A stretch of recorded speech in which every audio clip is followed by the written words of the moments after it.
This is a SAT final math push. Let's close the show with 10 high yield questions that may show up on your SAT. Hard questions, grab a pen and paper, keep track of a record. Let's go. First question, don't be intimidated. It's actually straightforward. If you are patient to go through the question, your data set is made up of what? 5 numbers with the mean of 14. The minimum number is 4 and the range is 24. If the minimum is deleted, the median does not change. If the maximum is deleted, the median decreases by 2. What is the median of the data set? This is testing everything you know about data collection frequency. Let me help you. We don't know the numbers. So let's assume we were given 4. In between the numbers, we have A, B, C, but we don't know the maximum. Maximum, you know. The minimum plus the range is going to give you the maximum. Therefore, the maximum is 28. These are your data set. We told the median is what? The median number. We already know, B, right? Now, they're telling you if they delete the minimum number, the median does not change. New condition, delete the minimum number. A, B, C, 28. The median is still B, which is what? B plus C over 2 is B. That means C is equal to what? B. If you simplify, what is your third condition? We delete the maximum, the median decreased by 2. Oh, okay. I have A, I have B, 4, A, B, C. There's no more maximum. Well, A plus B over 2 is going to give me the median B minus 2. Therefore, A is equal to B minus 4. You just have to add all the numbers because you've been given the mean. That means A, first number is 4, plus A, which is B, minus 4, plus B, which is B, plus C, which is also B, plus 28, should be equal to what? 14 over what? 5, because the mean is 14, and that's how you calculate mean. If you simplify, you get 3B is equal to 42. B is 42 over 3. And this is 14. Therefore, your numbers are 14, 14, right? B is 14, C is 14, A is what? 14 minus 4. This is the way you do it. It looks complicated. It's actually simple. You see this in Model 2. Hard question. If you're solving this, you know you're getting closer to 800 on the math. Stick around, watch another one that follow. There's hard ones that will blow your mind. You will learn something, and that may show up on your SAT. Let's get to it. This is another data set question, problem solving. The data set A consists of what? 10 positive integers less than 60. Always follow what they've given you. Read it as you write. Therefore, we have a data set made up of what? 10. So we have 10 sets, right? They're less than 60. The list gives 9 of the integers. They only give us 9, and these are what they are. So these 9 sets, okay, they give you the mean of what? 42. Therefore, 9 sets over 9 is going to give you 42. That means if I multiply this by this, it will give me the summation of that.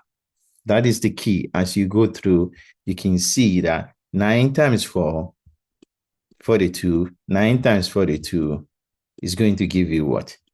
378. Therefore, I know the summation of those numbers. What else do we told?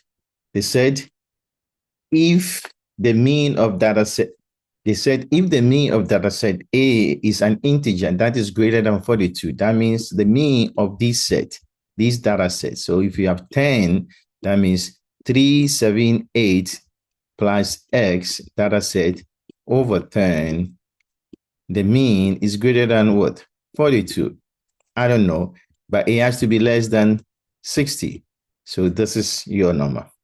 Therefore, find it. You can tell that whatever number you got, in order to be greater than 42, but less than 60, it has to be divisible by 10. That is the only way. Otherwise, it's not going to be an integer. It will be a fraction.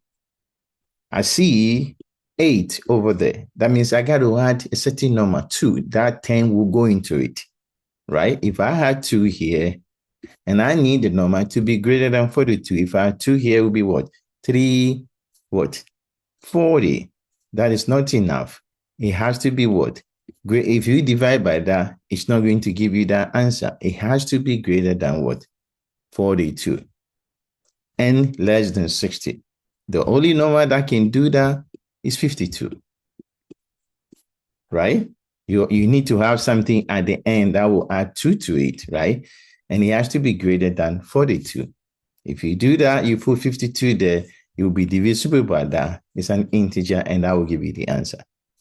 It requires a little bit of thinking. Most students will run away from this question, but actually think about the 2. You need to add a 2, and then it has to be divisible. So if you can do it step by step, and you'll find the answer, 42. Point N, M, P lay on a circle. So let's draw the circle. We have N here, M here, we have N, and then we have P here. They said the center of the circle is here. If MPN, so there's an angle between MPN is 60. What is the measure of N, this angle? NO. So we need to find this angle like that. The angle is at M.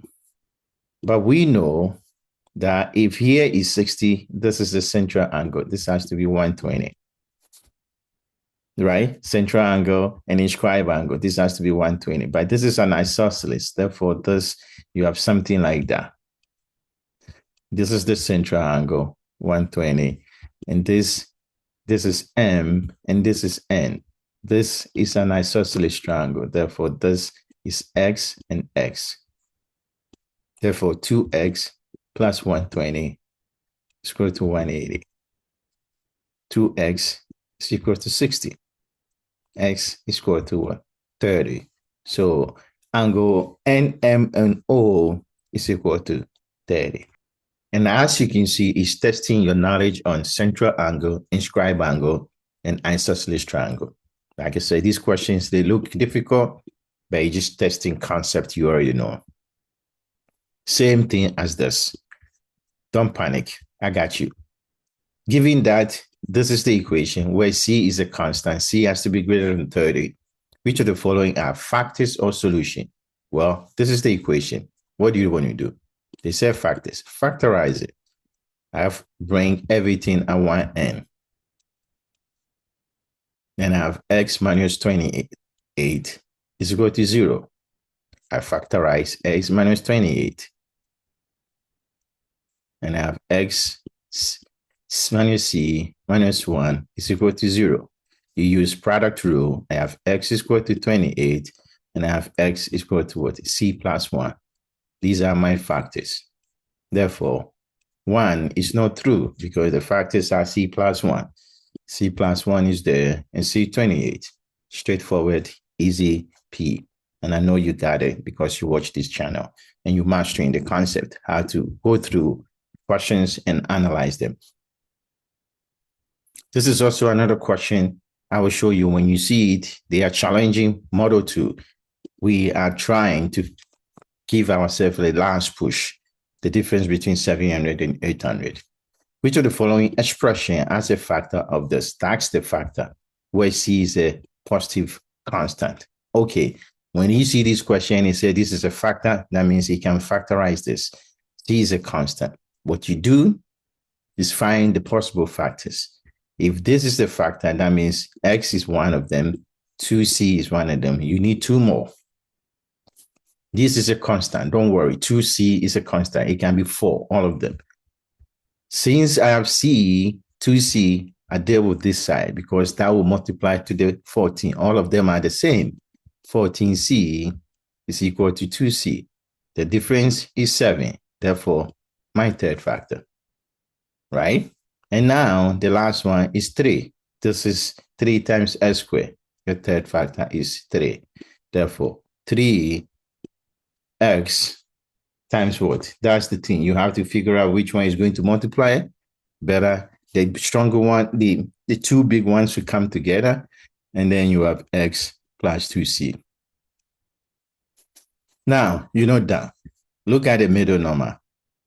Find the middle number. And you can see the middle number is going to come out from what? Looking at it, you know your middle number will lead to what? 6c plus 7, right? Or x. That means subtract 7 from all these numbers. If you subtract it, you're going to get what? 0.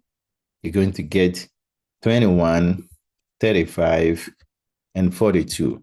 You subtract 7 from all these numbers. Then divide both by 6, all of them by 6.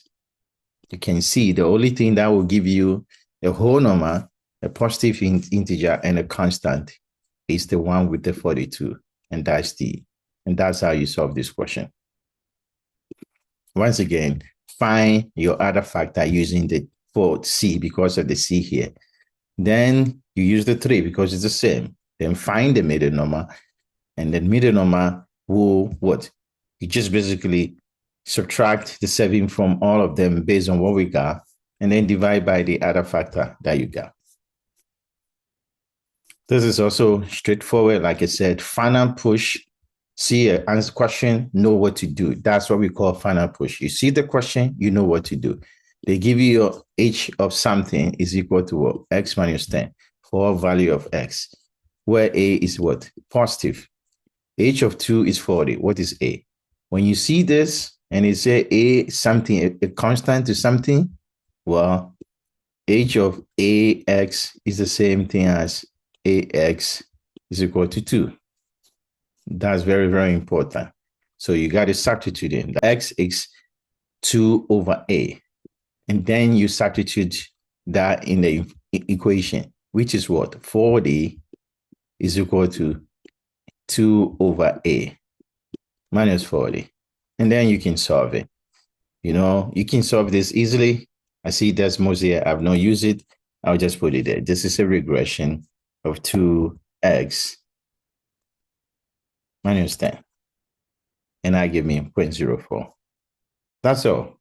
Straightforward. Or if you want it, it can give you the fraction and say, what is 0.04?